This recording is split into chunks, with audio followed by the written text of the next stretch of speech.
Aujourd'hui, on va donner la parole aux chrétiens persécutés par l'intermédiaire d'une personne qui les a soutenus pendant 36 ans et qui le fait encore. C'est parti, on y va.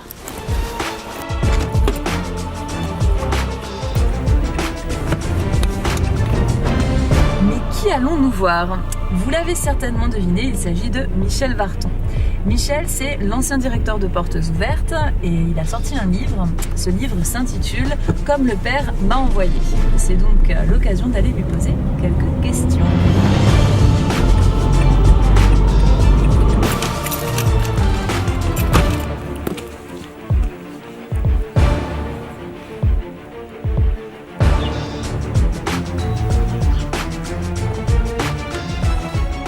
Bonjour Michel. Salut Clem.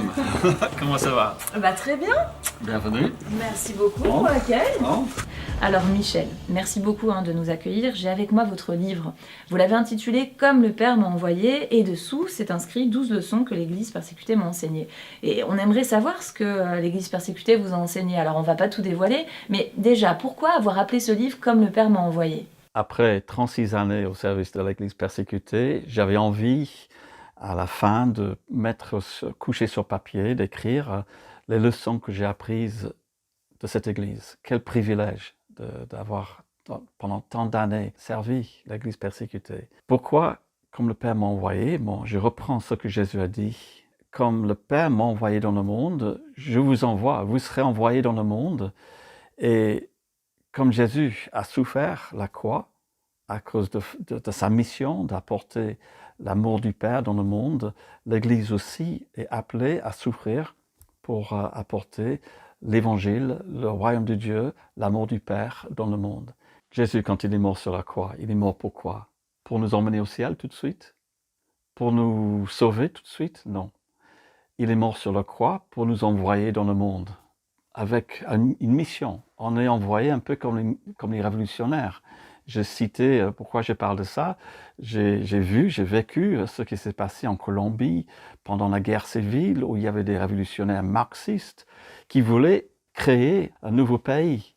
Et nous aussi, nous sommes envoyés dans le monde, non pas pour une raison politique, mais pour apporter un autre royaume, le royaume de Dieu, un royaume spirituel. Et donc nous sommes tous appelés à être en sorte des révolutionnaires dans le royaume de Dieu. Justement, dans votre livre, on peut lire une citation, c'est celle d'une musulmane qui dit qu'elle a Allah au ciel et les chrétiens sur terre pour l'aider. Est-ce qu'elle aurait croisé des chrétiens révolutionnaires selon votre définition ? Je pense que oui. Je pense que cette citation vient de l'Irak. Elle était réfugiée, chassée de chez elle par Daesh, comme les chrétiens. Mais elle a constaté que dans cette situation, les chrétiens qui étaient eux-mêmes victimes des musulmans sont venus en aide. Et c'est les chrétiens qui ont aidé cette femme musulmane qui était réfugiée. Pour aider celui ou celle qui pouvait être votre ennemi avec l'amour de Dieu, ça c'est révolutionnaire. Et le révolutionnaire pour le Seigneur, il aurait des cicatrices inévitables, d'après vous ? Oui, je cite une poésie qui vient d'une femme qui s'appelle Amy Carmichael. Elle était missionnaire en Inde il y a une centaine d'années. Elle travaille en Inde. En fait, son travail, c'était de récupérer les jeunes filles hindoues qui étaient vendues comme prostituées dans les temples. Et cette femme qui écrivait beaucoup de poésie a écrit un poème qui m'a touché dès le début de ma vie chrétienne. Elle a dit que si on veut suivre le Seigneur, on va porter des cicatrices comme lui. Elle a dit, il n'a pas marché loin, qu'il n'a pas de cicatrices sur son corps, sur ses pieds, sur ses mains. C'est-à-dire que si nous allons marcher à la suite de Jésus, si nous voulons être des disciples de Jésus, nous aussi, nous allons avoir des cicatrices, comme lui. On vit dans un monde aujourd'hui où on imagine que vivre pour le Seigneur, ça va être facile. Aujourd'hui, il y a dans le monde l'évangile de la prospérité est bien reçu et les gens croient que si on est un bon chrétien, forcément, on va être béni. Mais ce n'est pas le message de l'Évangile. Le message de l'Évangile, c'est que nous sommes appelés à marcher dans les traces de Jésus. Et ça, c'est une leçon que l'Église persécutée nous enseigne. Elle est pas plus grande que son maître, comme le serviteur. Elle est aussi persécutée.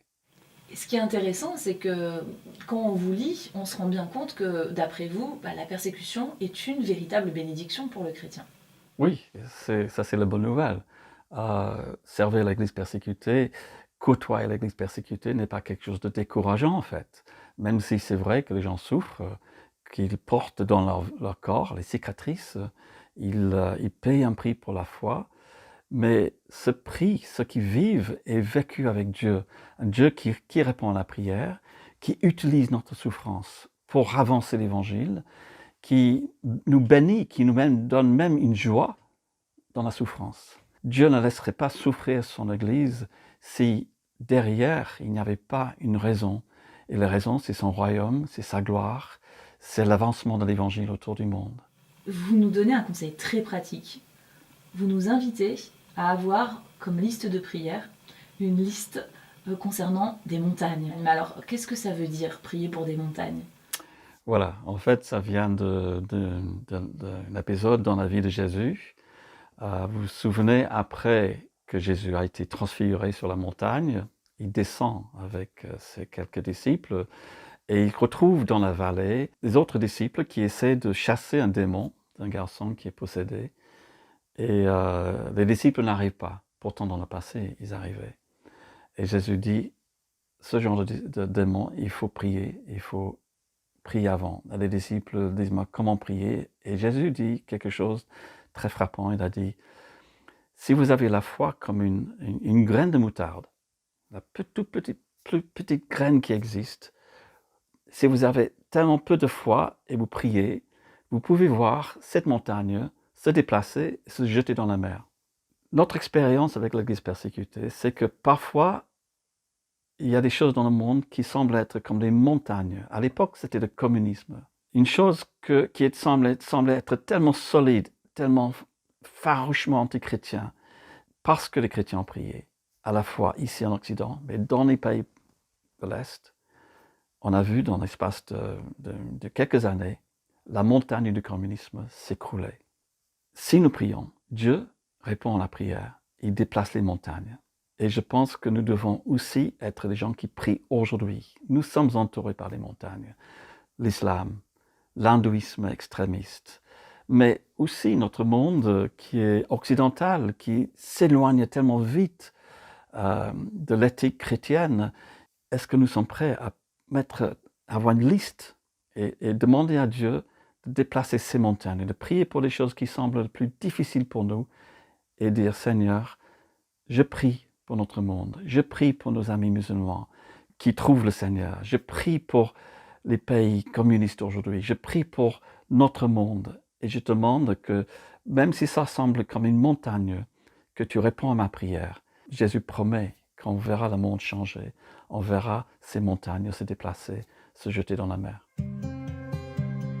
Dans son livre, Michel Vartan nous encourage à être ambitieux dans nos prières. Il écrit « Je suis convaincu que si les chrétiens sont debout aujourd'hui dans tant de pays autour du monde, et si l'Église progresse, c'est grâce à ceux et celles en France et ailleurs qui luttent à genoux. » Je vous propose qu'on se quitte avec une prière ambitieuse que vous pouvez compléter. Et pour être honnête, cette prière, je l'ai eue à cœur juste après avoir lu le livre de Michel.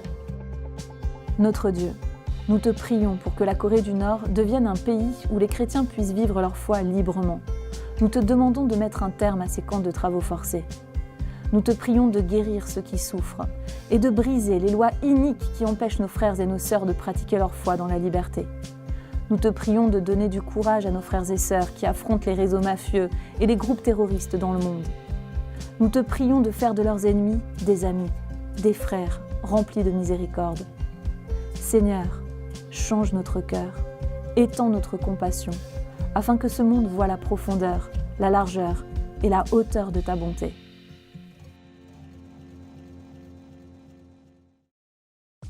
Si cette vidéo vous a interpellé, n'hésitez pas à la partager et à nous laisser un commentaire. Nous les lisons tous. Pour visionner d'autres chroniques plein cadre, vous pouvez cliquer sur la playlist qui s'affiche à l'écran. Vous pouvez également vous abonner à notre chaîne YouTube pour ne manquer aucune des nouvelles vidéos de Portes Ouvertes.